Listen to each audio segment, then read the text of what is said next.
Teori Social Information Processing. Pada awalnya, pembentukan hubungan dalam format Computer Mediated Communication atau komunikasi berbasis komputer dianggap tidak mudah karena mereka hanya menyediakan satu saluran untuk berinteraksi, yaitu lewat komputer saja, atau melalui teks atau verbal. Di samping itu, format Computer Mediated Communication dianggap sebagai alat yang kurang berguna untuk mengejar tujuan-tujuan sosial karena memiliki lebih sedikit saluran untuk berinteraksi bila dibandingkan dengan interaksi secara tatap muka, di mana kalau tatap muka menyediakan banyak saluran untuk berinteraksi. Jadi batasannya adalah melalui komputer itu ya terbatas pada tools-tools yang diberikan saja. Sedangkan kalau face to face bisa lihat mimik wajah, bisa lihat ekspresi, intinya di situ. Nah, saat ini Walter mengakui bahwa banyak bentuk-bentuk baru dari komunikasi secara online, seperti situs jaring sosial, yang tidak memiliki keterbatasan seperti computer mediated communication. Penggagas dari teori ini adalah Joseph Walter, yang memperkenalkan namanya adalah Social Information Processing sebagai perspektif alternatif dalam memandang fenomena pengembangan hubungan dalam format computer mediated communication.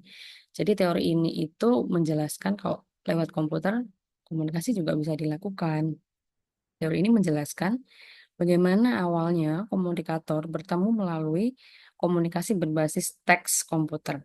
Seperti halnya kalau sekarang lewat WhatsApp gitu kan. Mengembangkan kesan. Mengembangkan kesan pakai apa? Misalnya pakai emoticon. Dan hubungan interpersonal karena berbalas tadi ya, sering ada interaksi. Nah, dalam klaster teori komunikasi yang menjelaskan pengembangan hubungan, teori ini mirip dengan social penetration teori. Nah, kalau social penetration teori itu kan offline ya, ketemu langsung. Sering ketemu jadi bersahabat misalnya. Dan juga mirip-mirip sama uncertainty reduction theory, di mana kalau nggak saling kenal, itu saling memiliki asumsi masing-masing. Nah, kalau kenal jadi lebur gitulah. Nah, social information processing lebih menekankan pada hubungan yang bisa terbentuk melalui komputer, yang hampir mirip dengan kedua teori tersebut.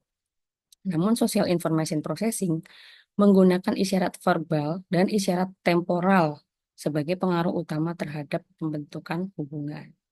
Teori ini menggunakan kedua set isyarat tersebut sebagai parameter di mana komunikasi dan teknologi dapat bergabung untuk menghasilkan hubungan interpersonal, impersonal, dan hipersonal.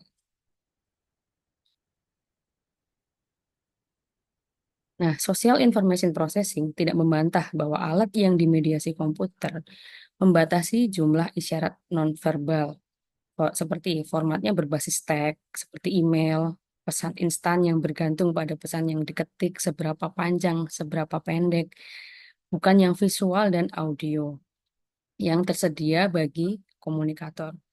Teori ini justru menyarankan bahwa komunikator beradaptasi dengan adanya tools-tools yang terbatas tadi. Beda kan kalau misalnya interaksi langsung, ya ngomong-ngomong aja. Nah, tapi karena ini menggunakan komputer, mediated communication, ada tools-tools yang justru dimaksimalkan, tools-tools yang dianggap sebagai pembatasan ini. Teori ini menyatakan bahwa pesan-pesan yang diketik setara dengan saluran verbal. Jadi mengetik itu sama dengan kayak ngomong dalam tatap muka.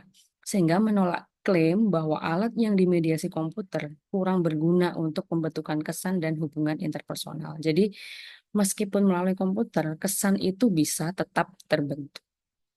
Dengan demikian, karena komunikator harus bergantung pada pesan yang diketik sebagai saluran utama mereka, isyarat verbal yang dikandungnya adalah pengaruh kuat terhadap pembentukan kesan dan hubungan interpersonal berikutnya. Nah, ini biasanya melalui apa? Melalui emoticon, melalui penggunaan kalimat-kalimat yang lebih powerful atau lebih bermakna. Social Information Processing juga menyatakan bahwa kendala temporal atau lamanya waktu komunikator harus bertukar pesan adalah pengaruh utama pada jenis hubungan yang akan mereka bentuk. Seperti halnya kalau misalnya chat WhatsApp tidak segera dibalas, jadi responnya tidak segera. Nah, bila dibandingkan dengan tatap muka, tentunya komunikasi yang dimediasi komputer membutuhkan waktu yang lama. Logikanya adalah computer mediated communication membatasi jumlah waktu komunikator untuk berinteraksi.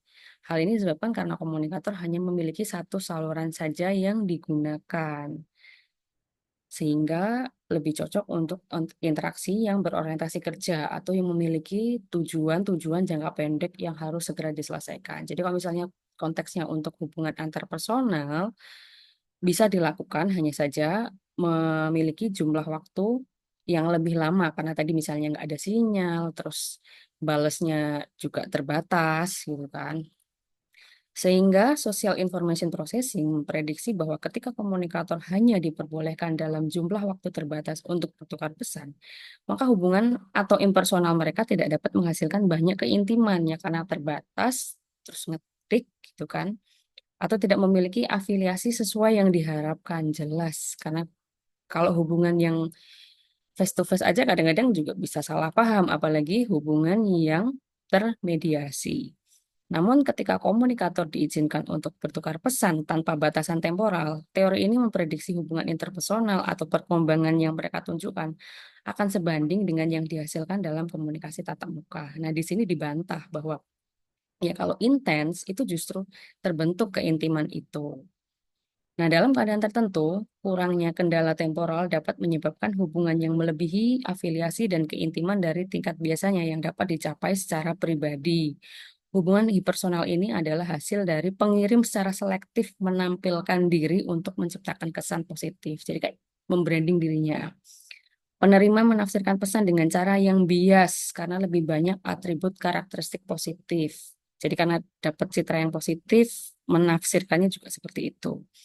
Kemudian saluran mediasi memungkinkan untuk kontrol yang lebih besar atas penciptaan pesan, misalnya lewat email, melalui WA, atau sosial media lainnya. Lalu umpan balik yang menghasilkan ramalan memenuhi kepositifan.